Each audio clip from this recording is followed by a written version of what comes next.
আমি বরাবরই তোমাদের সাথে আমার কিছু স্পেশাল ইন্টারেস্টিং রান্নাবান্না শেয়ার করে থাকি। তো আজকের ব্লগটা অনেক বেশি ফানি হতে যাচ্ছে আর অনেক বেশি ইন্টারেস্টিং হবে। তো তোমরা পুরো ভিডিওটা দেখো, কে কোন জায়গা থেকে দেখছো। হ্যালো বন্ধুরা, আসসালামু আলাইকুম সবাইকে। সবাই কেমন আছো? আশা করছি অনেক ভালো আছো। তো নতুন আরেকটি ব্লগে তোমাদেরকে আবারও স্বাগতম। তো বন্ধুরা চলো স্কিপ না করে পুরো ভিডিওটা এখন দেখি। আর রান্না করতে গিয়ে আমার সাথে এরকম আজগবি কিছু কাণ্ড ঘটে, মানে কি বলবো, একবারে আমি নিজেই ফানি হয়ে যাই তখন। তো আজকে সন্ধ্যার সময় হঠাৎ করে এত বেশি আমার ফুডিং খেতে ইচ্ছা হলো। তো ঘরে ছিল একটা ডিম, আর এই একটা ডিম দিয়ে আমি ফুডিং বানাবো। তার উপর হচ্ছে গরুর দুধ নেই কিন্তু ঘরে।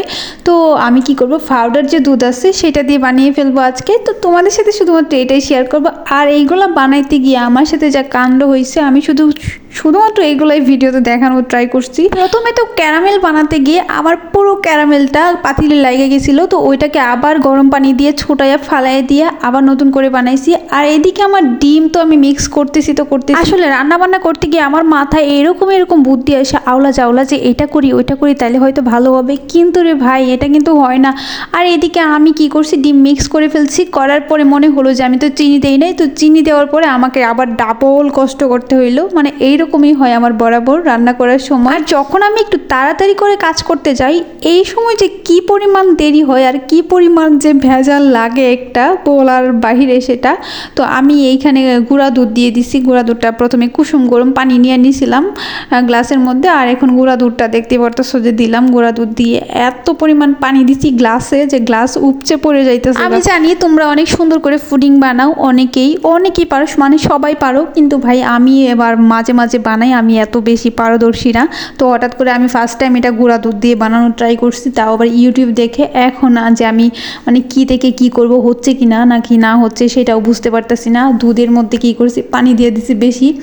তো এদিকে আমি এখন ডিম আর দুধ একসাথে দুইটারে মিক্স করে নিব। ভাইরে ভাই, এই ভিডিও আমি 3 দিন ধরে এডিট করে রাখছি, কিন্তু ভয়েস দিতে পারি না দেখে ওটা আপলোড করতে পারতেছি না। আর 3 দিনের গ্যাপে পড়ে গেছি, ভিডিও দিতে পারতেছি না 3 দিন ধরে। ফাইনালি আমার সুন্দর চকচকা ক্যারামেল চলে আসলো। আর এই ক্যারামেলের মধ্যে আমি এখন যে ডোটা তৈরি করছি ফুডিং বানানোর জন্য সেটা দিয়ে দিলাম। আমার কাছে ভ্যানিলা ছিল না, তো আমি কি করছি, একটা এলাচ দিয়ে দিছি।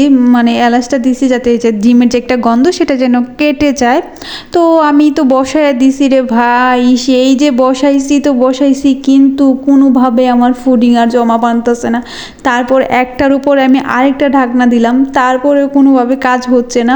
তো কী করবো, এত পরিমাণ গরম হয়ে গেছিলো যে ঢাকনাটা ধরতে পারতেছিলাম না, এত পরিমাণ ভাপ দিছি আমি, একদম ফুল সাউন্ড দিয়ে দিছি চুলার, কিন্তু কোনোভাবেই আর মানে ফুডিংয়ের মিক্সারটা বসছে না, জমছে না। তো এই যে দেখো আমার ফাইনাল ফুডিংয়ের লুকটা। এখন আর কি করবো রে গাইস, এরকম করে খাইতেই বুঝেই তো নিজে বানাইছি, কারো দুষতে পারবো না।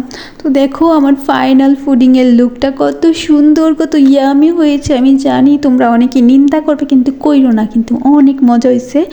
ভাঙ্গা হয়েছে কিন্তু অনেক মজা হয়েছে। তো তোমরা কে কোন জায়গা থেকে ভিডিওটা দেখছো অবশ্যই like, comment, share and subscribe করতে ভুলবে না। আর হ্যাঁ, এরকম দুষ্টু মিষ্টি মজার ব্লগ পেতে চাইলে অবশ্যই আমার চ্যানেলটা সাবস্ক্রাইব করে রাখো। Thank you.